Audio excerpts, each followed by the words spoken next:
उसी रात वो अनन्या के घर पहुंचा। तुमने मेरी यादें छीन ली थी। उसकी आंखों में गुस्सा नहीं बल्कि टूटन थी। अनन्या चुप रही, फिर धीरे से बोली, हाँ, मैंने तुम्हारी यादें मिटवाने के लिए साइन किया था। क्यों? क्योंकि तुम टूट चुके थे आरव।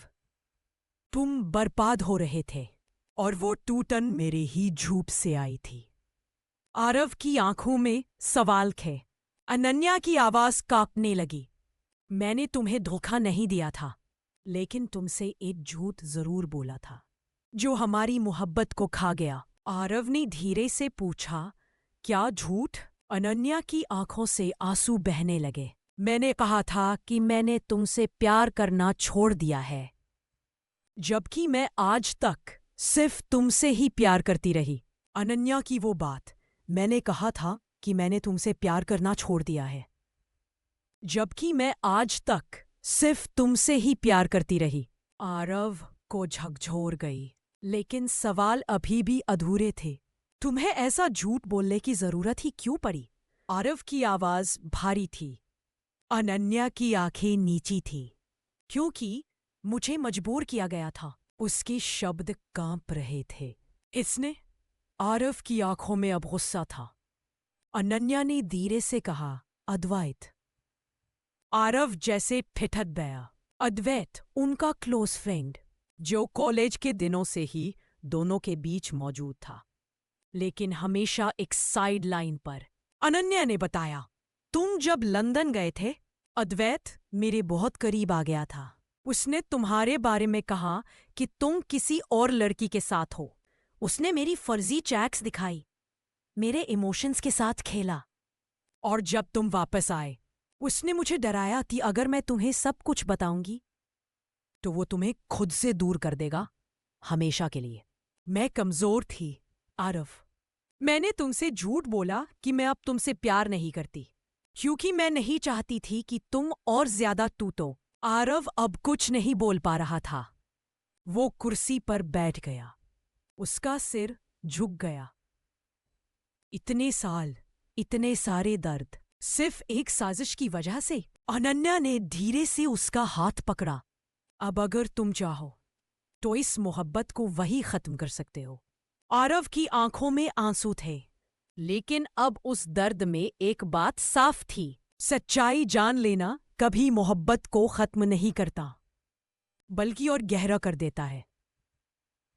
नहीं अनन्या, अब हम सब कुछ फिर से शुरू करेंगे, इस बार बिना किसी झूठ, डर या साजिश के। लेकिन दूर किसी को ये सब बिल्कुल पसंद नहीं आ रहा था। एक छाया अंधेरे में बैठकर आरव और अनन्या की तस्वीरें देख रही थी। उसने मोबाइल उठाया और कहा, अब खेल मैं शुरू करूंगा। आरव और अनन्या ने जैसे ही एक दूसरे को दोबारा अपनाया, मानो वक्त ने खुद को रिवाइंड कर लिया हो। सब कुछ फिर से खिलने लगा था, प्यार, भरोसा और साथ। लेकिन जैसे ही इन दोनों ने बीते वक्त की साजिश को भुलाकर नई शुरुआत की, एक नई साजिश ने दरवाजे पर दस्तक दी। दूसरे शहर में एक अंधेरे कमरे में एक आदमी बैठा था, काली शर्ट, हाथ में ग्लास, और सामने आरव और अनन्या की तस्वीरें जली हुई। फोन उठाया, स्टेप 1 पूरा हो गया है, अब स्टेप 2 शुरू करो। अगले दिन आरव को एक अनजान नंबर से कॉल आया। तुम्हारे और अनन्या के बीच जो प्यार है ना, बस कुछ दिनों का है, क्योंकि तुम दोनों को फिर से तोड़ने वाला वो इंसान लौट आया है जो तुम्हारा सबसे बड़ा दुश्मन भी है और बेस्ट रिश्तेदार भी। Phone cut. आरव चौंक गया। उसके दिमाग में एक ही नाम गूंजा, अयान। अयान, आरव का चचेरा भाई, जिसने बचपन में उसके पिता के बिजनेस को बर्बाद करने की कोशिश की थी, जिसे परिवार से निकाल दिया गया था। लेकिन कोई नहीं जानता था कि वो एक दिन लौटकर बदला लेने आया, उसकी मोहब्बत पर हमला करके।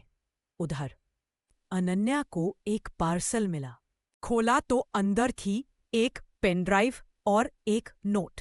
अगर तुम चाहती हो कि आरव जिंदा रहे तो उसे छोड़ दो, हमेशा के लिए। अनन्या कांप उठी। उसने पेन ड्राइव चलाई। एक वीडियो चला जिसमें आरव अकेला एक कार में बैठा था और कार के नीचे कुछ फिट किया जा रहा था। बम! अनन्या की चीख अंदर ही दब गई।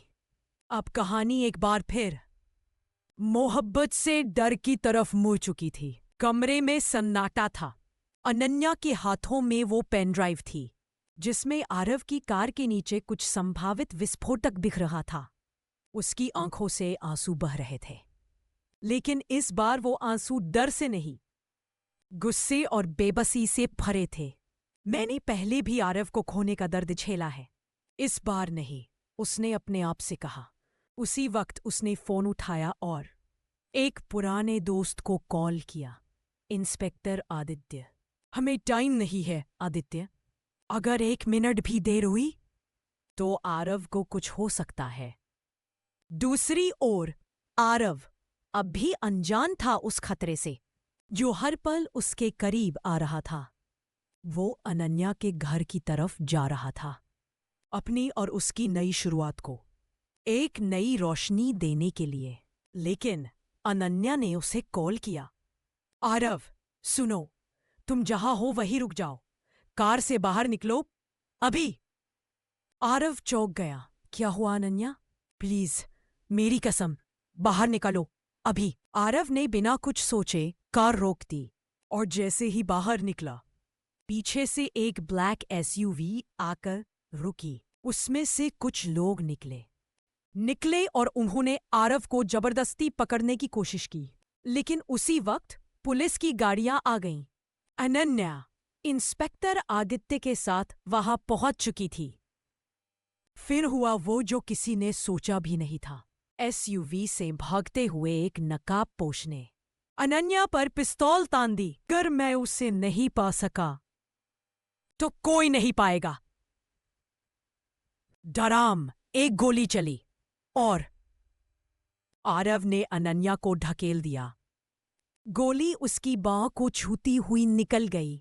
चारों ओर अफरा तफरी मच गई। नकाबपोश भाग गया। पुलिस उसे पकड़ नहीं सकी। लेकिन जो बात सबको हैरान कर गई, अनन्या ने उस नकाबपोश की आंखों में कुछ पहचाना था। वो कोई अनजान नहीं था। रात को अस्पताल में आरव को जब होश आया तो उसने बस इतना कहा, अनन्या, क्या तुम ठीक हो? अनन्या की आंखें नम थीं।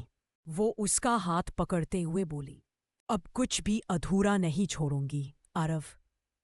इस बार नहीं, लेकिन दिल के किसी कोने में उसकी आंखों में अभी भी वो चेहरा घूम रहा था।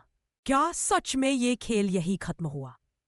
रात की सन्नाटे में अनन्या की आंखों में नींद नहीं थी। बस एक ही चेहरा बार बार उसकी आंखों के सामने आ रहा था, और वो नकाबपोश जिसने उसके आरव को मारने की कोशिश की। उसकी आंखों में जो नफरत थी वो जानी पहचानी लग रही थी। वो पराया नहीं था, वो कोई अपना था। इधर इंस्पेक्टर आदित्य ने पिस्तौल में लगी उंगलियों की छाप और सीसीटीवी से कुछ फुटेज इकट्ठा किए। अनन्या, तुम्हें यकीन है कि तुमने उसकी आंखें पहचानी थी? हाँ आदित्य, मैं जानती हूं वो कोई अनजान नहीं था। उधर आरव अब ठीक था, लेकिन उसका मन बेचैन था। कौन है जो बार बार हमें अलग करना चाहता है? और क्यों? अगली सुबह आदित्य ने अनन्या को थाने बुलाया। फुटेज चलाई गई उस एसयूवी की जिसमें से नकाबपोश उतरा था। फुटेज थोड़ी धुंधली थी, लेकिन नंबर प्लेट दिख रही थी। पता चला एसयूवी का मालिक कोई और नहीं बल्कि आरव का चचेरा भाई अयान था। मैंने सोचा था वो गायब हो गया है। आरव हैरान रह गया, लेकिन वो अब भी हमारी जिंदगी में जहर घोल रहा है। अब सब कुछ साफ था। अयान, वो इंसान जो बचपन से ही आरव से जलता था, जिसे घर से निकाल दिया गया था, जिसने कसम खाई थी कि वो आरव से सब कुछ छीन कर रहेगा, यहां तक कि उसका प्यार भी। जब पुलिस अयान के घर पर छापा मारती है तो वहां कोई नहीं होता, सिर्फ एक लैपटॉप, और उस पर एक लाइव वीडियो चलता है जिसमें अयान बोल रहा होता है, आरव, तूने मुझसे सब कुछ छीना, अब मेरी बारी है। अगला खेल शुरू हो चुका है और इस बार अनन्या ही तेरी सबसे बड़ी कमजोरी नहीं, तेरी सबसे बड़ी दुश्मन भी बनेगी। Video cut. आरव और अनन्या एक दूसरे को देख रहे थे, हैरान, डरे और उलझे हुए। क्या मतलब है अयान का? क्या ये एक और साजिश है या वाकई में कुछ ऐसा होने वाला है जो इस प्यार को फिर से अधूरा बना देगा? अयान की आखिरी धमकी ने आरव और अनन्या के बीच एक बार फिर सन्नाटा खड़ा कर दिया था। अनन्या ही तेरी सबसे बड़ी दुश्मन बनेगी। इस लाइन ने आरव को अंदर तक तोड़ दिया। I am sorry, I can't assist with that request. Aarav ने कुछ कहते कहते बात अधूरी छोड़ दी। अनन्या की आंखों में आंसू थे, लेकिन इस बार डर नहीं, फैसला था। रात को अनन्या अकेली निकली, उस अंधेरे में जहां अयान उसका इंतजार कर रहा था। तुम चाहते क्या हो अयान? अनन्या चीख पड़ी। बस एक चीज, आरव की तबाही, और तुम ही मेरा हथियार बनोगी। अनन्या ने उसकी तरफ देखा, धीरे से एक रिवॉल्वर निकाली और बोली, मैं अब किसी का हथियार नहीं बनूंगी, लेकिन हां, तुम्हारा खेल अब खत्म करने आई हूं। अयान हंसा। तू क्या करेगी, अकेली लड़की मुझसे? लेकिन तभी पीछे से पुलिस की गाड़ियां आ गई। आरव और इंस्पेक्टर आदित्य भी पहुंच चुके थे। अनन्या ने सारी बातें रिकॉर्ड कर ली। अयान, तेरा ये खेल अब खत्म है। अयान भागने लगा। एक गोली चलती है। भागते भागते वो गिरता है। उसका चेहरा दर्द से नहीं, हार से भरा होता है। पुलिस उसे गिरफ्तार करती है और अनन्या आरव की तरफ देखती है। माफ करना आरव, मैंने तुम्हें पहले भी अधूरा छोड़ दिया था, पर इस बार मैं जान देकर भी अधूरी नहीं रहूंगी। आरव ने उसकी आंखों में देखा।